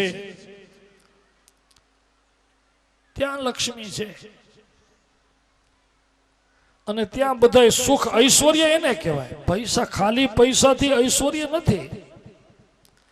બધું સુખ જ્યાં હોય એ ઐશ્વર્ય છે, એ સ્વર્ગ છે. અને આવું સુખ પુણ્યથી મળે, પુણ્ય વગર ન મળે. શુક્રાચાર્યજીએ કહ્યું તમારું પુણ્ય અધિક થાય તો સ્વર્ગ મળશે. એટલે બલિરાજાએ એક યજ્ઞ કર્યો છે વિશ્વજીત નામનો, પુણ્ય માટે. અને એ પુણ્યથી રાજા થયા. પછી બલિરાજા કે મહારાજ તમે મને સ્વર્ગ તો અપાવ્યો, પણ હવે મને ઇન્દ્ર થવું છે. શુક્રાચાર્યજી કે જો હવે તને ઇન્દ્ર થવું હોય તો 100 યજ્ઞ કરવા પડે. આવા જ. અને સ્વર્ગમાં યજ્ઞ નહીં થાય. પૃથ્વી ઉપર નર્મદાને કિનારે ભૃગુ કચ્છ નામનું ક્ષેત્ર છે, ત્યાં આપણે યજ્ઞ કરીએ. શુક્રાચાર્યજી છે ને એ ભૃગુવંશી હતા. અને આજે પણ નર્મદા કિનારે ભાર્ગવ ગોત્રના બ્રાહ્મણો રહે છે, ભૃગુવંશીઓ. એટલે એમને સ્થાન બતાવ્યું, નર્મદાનો કિનારો. બલિરાજા ત્યાં 100 યજ્ઞ કરે છે. આ સમાચાર દેવ માતાને થયા. એમને કશ્યપ ઋષિને કહ્યું કે બચાવો મારા દીકરાને. જો 100 યજ્ઞ થઈ જશે બલિરાજાના તો દેવતાઓ કાયમ સ્વર્ગના સુખથી વંચિત થઈ જશે. કશ્યપ ઋષિ કે છે, દેવી હું એમને અટકાવી નહીં શકું, પણ હું તમને એક માર્ગ બતાવું. હું તમને એક વ્રત બતાવું. એ વ્રત તમે કરશો ને એટલે ભગવાન તમને દર્શન દેશે. અને આજ વિનંતી તમે ભગવાનને કરો. કશ્યપ ઋષિએ 12 દિવસનો એમને પયોવ્રત બતાવ્યું. એ પયોવ્રત એમને કર્યું, ભગવાને દર્શન દીધા. દેવ માતાએ કહ્યું કે પ્રભુ મારા દીકરાઓની રક્ષા કરવાની છે. ભગવાન કહે છે કે દેવી હું તમારા વ્રતથી પ્રસન્ન થયો છું, પણ અત્યારે બલિરાજા યજ્ઞ કરે છે, હું એને વિઘ્ન ન કરાય. યજ્ઞ કોઈ કરતું હોય એમાં ભંગ ન કરાય. શાસ્ત્રોમાં કહ્યું છે કે કોઈ પણ માણસ સારું કામ કરતું હોય, યજ્ઞ કરતું હોય, સત્કર્મ કરતું હોય, પુણ્ય કરતું હોય, બની શકે તો આપણે એને મદદ કરવી, એને સહયોગ દેવો, પણ એમાં વિઘ્ન ન કરવું, વાળવું નહીં. એને પાપ લાગે. એને કોઈ માણસ કાર્ય કરતું હોય એને સહયોગ દેવો. પુણ્ય કરનારને કોઈ દી વળાય નહીં. બોલો, ભગવાન શ્રી હરિ પણ એમ કહે છું કે હું એને યજ્ઞ કરતા અટકાવીશ નહીં. ધર્મનું ઉલ્લંઘન થઈ જાય. ધર્મનું ઉલ્લંઘન પરમાત્મા ન કરે. હવે એક જ ઉપાય છે કે હું તમારે ઘરે દીકરો થઈને અવતાર લઉં, પછી હું બ્રાહ્મણ રૂપે અવતાર લઈ બલિરાજા પાસે જઈ અને આ બધું એની પાસેથી લઈ લઉં ને માગીને, તો જ તમારા દીકરાની રક્ષા થાય. હવે હું તમારે ઘરે અવતાર લઉં, મોટો થાઉં, ત્યાં સુધી તો 100 યજ્ઞ પૂરા થઈ જાય.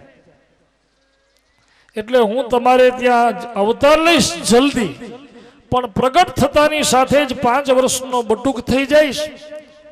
તમે મારા જનોઈના સંસ્કાર કરી દેજો, એટલે હું તમારું કાર્ય કરીશ.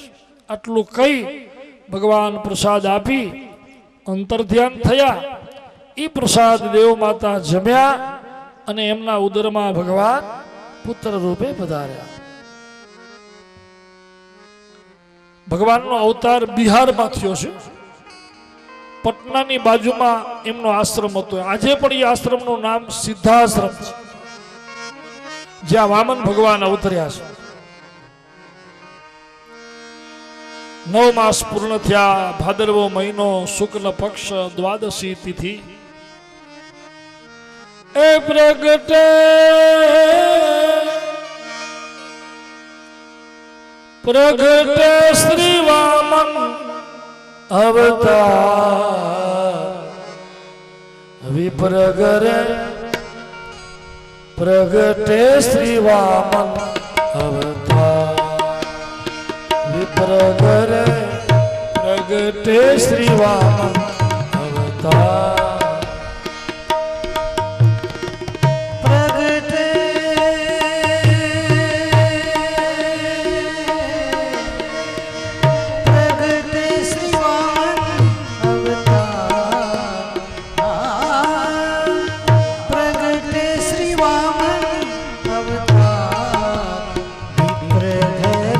प्रगटे श्री वामन अवतार.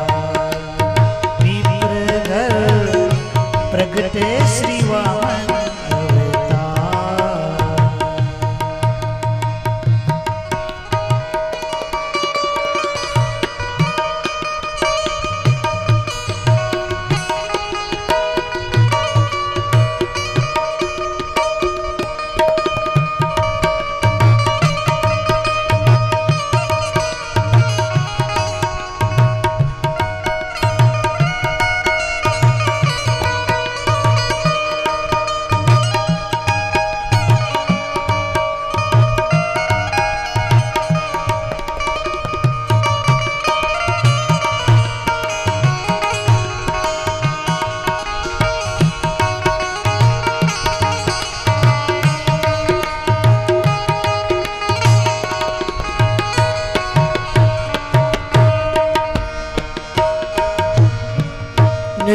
અદિતિ મુખ કરત પ્રશંસા નિરખ અદિતિ મુખ કરત પ્રશંસા નિરખ અદિતિ મુખ કરત પ્રશંસા નિરખ અદિતિ મુખ કરત પ્રશંસા હે જગ જીવન આધાર હે જગ જીવન આધાર વિપ્રગર પ્રગટે શ્રી વામન પ્રગટે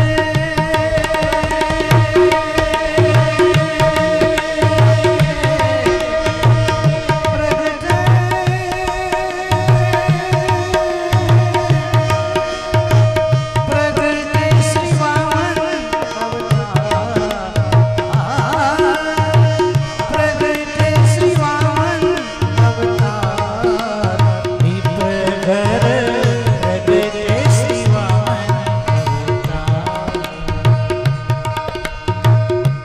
ભગવાન 5 વર્ષના બટુક થઈ ગયા છે એમના ઉપવિત સંસ્કાર કરવા દેવતાઓ સ્વયં આવ્યા છે બ્રહ્માજી આવીને વેદ મંત્રો ભણે છે બૃહસ્પતિ મહારાજે બ્રહ્મસૂત્ર આપ્યું છે સપ્ત ઋષિઓએ દર્ભા આપ્યો વરુણજીએ છત્ર આપ્યું છે માતા પૃથ્વી દેવીએ કૌપીન આપ્યું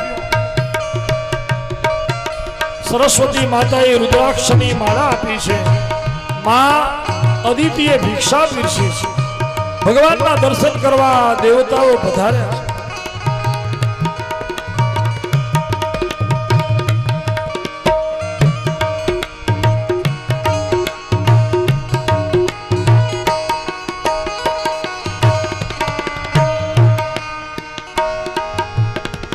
તન ગન શ્યામ શ્યામ તન ગન શ્યામ તન ગન શ્યામ પીત પટ રાજત તન ઘન શ્યામ તન ઘન શ્યામ તન ઘન શ્યામ પીત પટ રાજત शोभित है भुज चार शोभित है तुझ चार विप्रगर प्रगटे श्री वामन प्रगटे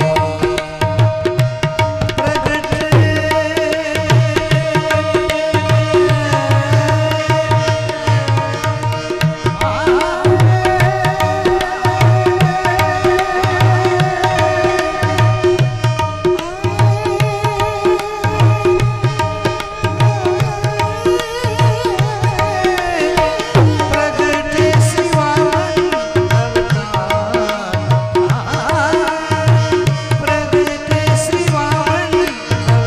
अवतार विप्रगर प्रगटे श्री वामन विप्रगर प्रगटे श्री वामन विप्रगर प्रगटे श्री वामन સીધા વામન ભગવાન યજ્ઞોપવિતના સંસ્કાર થઈ ગયા એટલે બલિરાજા પાસે આવ્યા છે બલિરાજા એની પૂજા કરે છે બલિરાજાએ બહુ આદર કર્યો છે વામનજીને કહ્યું મહારાજ તમારા પધારવાથી મારા 3 કામ તો વગર કરીએ થઈ ગયા મહાપુરુષના પગલા થાય ને એટલે આપણા અમુક કાર્યો તો કર્યા વગર થઈ જાય આદિ અનહ પિતરસ્તૃપ્તા આદિ અનહ ભાવિતમ કુલમ હે બ્રહ્મદેવ બલિરાજા કહે છે તમે પધાર્યા એટલે આજે મારા બધાય પિતૃની મુક્તિ થઈ ગઈ પિતૃનો મોક્ષ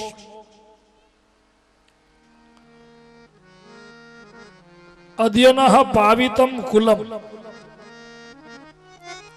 બીજું કામ ઈ કે તમે પધાર્યા, તમારા પગલા થયા એટલે મારું આખું કુળ પવિત્ર થઈ ગયું. ભગવાનના પગલાથી, જ્ઞાનીના પગલાથી, સંતોના પગલાથી એક તો કુળ પવિત્ર થાય, પિતૃઓનો મોક્ષ થાય, અને ત્રીજું આપણા જે આદર્યા કામ હોય ને એ બધાય પૂર્ણ થઈ જાય. આજ દિવસ સુધી મારા કરેલા યજ્ઞો બધાય સંપન્ન થઈ ગયા તમારા પધારવાથી. બોલો શું સેવા કરું? બલિરાજા કહે છે, વામન ભગવાનને કહે છે, મહારાજ આપ મારે આંગણે આવ્યા છો, માગો, શું જોઈએ તમને? વામનજી કહે છે કે બલિરાજા, તારા ગુણ મેં બહુ સાંભળ્યા છે, હું તને જાણું છું, તને ઓળખું છું. તને એક નહીં, તારા પિતાને ઓળખું, તારા દાદાને ઓળખું, તારા પરદાદાને ઓળખું. વામન ભગવાન કે હું તારા બધા કુળના મહાપુરુષોને ઓળખું છું. તારા કુળમાં જેટલા જેટલા થયા એ બધાય મહાન થયા છે. દાનમાં, ભક્તિમાં, યુદ્ધમાં આજ દિવસ સુધી કોઈએ પીઠ નથી બતાવી તારા કુળમાં. ઓલા બલિરાજાને થયું કે આ બ્રાહ્મણ પોતે દેખાય 5 વેતના તો છે, એ ટૂંકા બહુ હતા, એટલે વામન નામ એટલે હતું, ટૂંકા હતા એટલે આજે તમે જોજો, જે માણસ ટૂંકું હોય એને બધા વામન કહે, નાના હતા એટલે.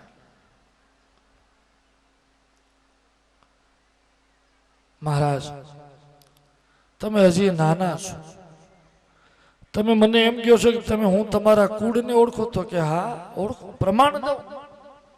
વામન ભગવાન કહે કે તમારા પિતાનું નામ વિરોચન હતું કે નહીં?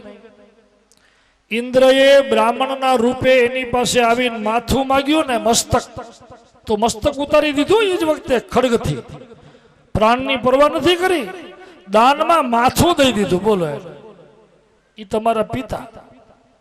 પછી તમારા દાદા પ્રહલાદ, એને ભક્તિમાં પીઠ નથી બતાવી. સવારે આપણે કથા કહી ગયા, કેવા ભક્ત છે પ્રહલાદ, કેટલા દુઃખ સહન કર્યા એને, કેટલી દ્રઢ ભક્તિ કરી. ભગવાનને અવતરણ કરવું પડ્યું એના માટે. એ તમારા દાદા. પછી તમારા પરદાદા હિરણ્યકશ્યપુ, 14 લોક જેને વશ કરી લીધા, વિષ્ણુ સહિત બધા એની જેની સાથે યુદ્ધ કર્યું, પીઠ નથી બતાવી. ઓહો, આ 3 પેઢીની વાતો કરી. પછી તો બલિરાજાને એમ થયું કે આ ભલે નાના છે પણ ઊંડા છે. જે ટૂંકું હોય ને એ પાછા ઊંડા બહુ હોય, ઊંડા છે. ઓહો મહારાજ, તો પછી માગો માગો, જે માગશો એ મળશે. યાચિતમ દેયમ. વામન ભગવાન કે મને મારા 3 પગલા, મારા 3 પગલા દાન જોઈએ છે, ભૂમિનો, ત્રિપાદ ભૂમિદાન મને આપો. જ્યાં 3 પગલા ભૂમિ માગી ત્યાં તો બલિરાજા હસવા લાગ્યા કે અરે મહારાજ, હું એમ માનતો હતો કે તમે તો બહુ બુદ્ધિમાન છો, પણ હવે એમ લાગે છે કે હજી તમે બાળક છો. તમને ખબર છે કે હું કેવો સમર્થ રાજા છું, 7 દ્વીપનો રાજા છું. મહારાજ મારી પાસે માગી માગીને તમે 3 પગલા માગ્યા. એવું માગી લ્યો કે જીવનમાં પછી તમને બીજે ક્યાંય હાથ લાંબો કરવો ન પડે. મહારાજ, મારા જેવો દાનવીર તમારા જીવનમાં ફરીથી નહીં આવે. માગો. એમ જ્યારે કહ્યું ત્યારે વામન ભગવાન કહે કે મહારાજ, તો એક વાત તમે નોંધી લો કે મારા જેવો દાન લેનારો હવે તમારા જીવનમાં બીજો નહીં આવે. જેમ તમે મને મળ્યા એમ હું એ તમને મળ્યો છું. પછી શુક્રાચાર્યજી જાણી જાય છે. શુક્રાચાર્યજીએ ફરિયાદ કરી, બલિરાજાને કહી દીધું કે આ વામન વિષ્ણુ જ છે. દેવોનું કાર્ય સિદ્ધ કરવા વામન અવતાર લીધો છે. દેવાનામ કાર્ય સાધક. જો તમે આપ્યું તો તમારું બધું જશે, ભિખારી બની જશો. શુક્રાચાર્યજી ચેતવે છે ને કે તમે ના પાડી દો કે હું તમને 3 પગલા દાન દેવામાં સમર્થ નથી, જો બચવું હોય તો. પણ બલિરાજા કહે છે કે મહારાજ, મારા જીવનમાં કોઈ દી હું અસત્ય નથી બોલ્યો. આ સંસારમાં સત્ય સમાન કોઈ ધર્મ નથી અને અસત્ય સમાન કોઈ પાપ નથી. મહારાજ જોઈ જાજો, બલિરાજાના વિચાર જુઓ તમે. દાનવ છે છતાંય બલિ એમ કહે છે, મહારાજ એક વખત મેં કહી દીધું કે મારા આંગણે માગશો એ મળશે, હવે હું વચનથી ફરી જાઉં તો મને પાપ લાગે. મહારાજ ભલે મારું બધું જાય, નાહમ બિભેમિ નિર્યાન ન ધન્યા ન સવાર્ણવાત. હવે હું નિર્ધન થઈ જાઉં, મારું બધું ચાલ્યું જાય, કોઈ મને બીક નથી. હવે જે થવાનું હોય થાય. બલિરાજામાં આવો ભાવ શું કામ પ્રગટ થયો? બહુ ધ્યાન દેવા જેવી વાત છે કે ભગવાન પધાર્યા ને ત્યારે બલિરાજાએ એમના ચરણોનું પ્રક્ષાલન કર્યું, ચરણ ધોયા, ચરણામૃત લીધું, માથે ચડાવ્યું. આમ વિચાર કરો, ભગવાનની પૂજા જેને કરી હોય, ચરણામૃત લીધું હોય, પછી એમાં આસુરી ભાવ રહી શકે? ભગવાનના દર્શન થાય એટલે એનો આસુરી ભાવ જ નીકળી ગયો હતો.